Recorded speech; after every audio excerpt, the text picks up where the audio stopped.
Hello everyone! Welcome to Grey Pot.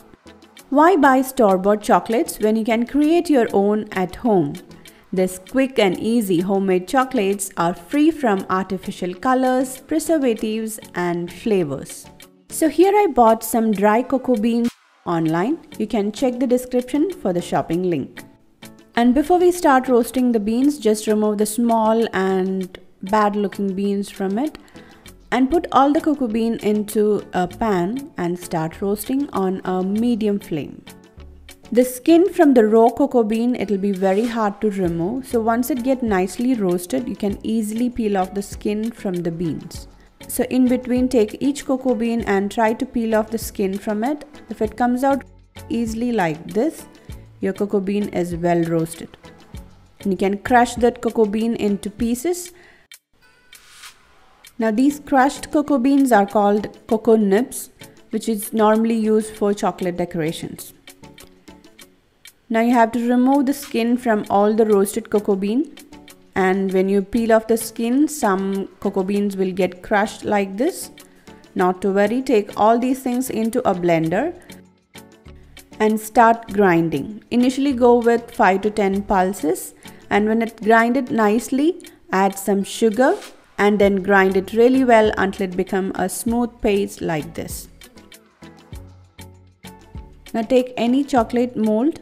Here I have a silicone chocolate mold in the shape of a chocolate bar, which we used to get from the shops. Now pour the grinded chocolate paste onto the mold and spread it nicely.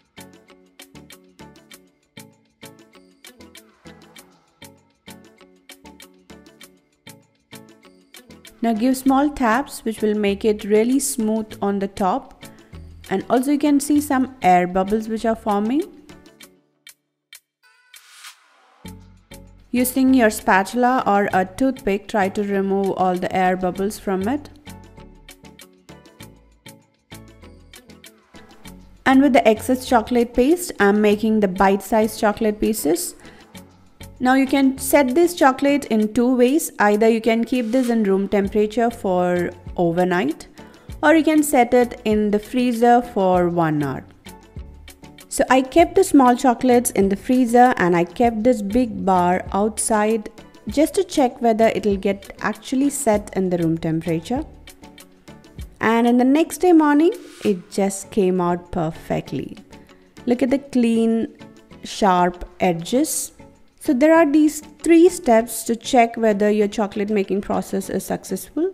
So one is the smooth finish of the chocolate, and that is a thumbs up because it got really smooth and shiny finish. And next is the snap test. So when you break it, you should hear that sound. So that's also a thumbs up. And next was the taste test. It tasted exactly like the dark chocolate. You can say 80% dark chocolate. So if you want it more sweet, you can definitely add more sugar.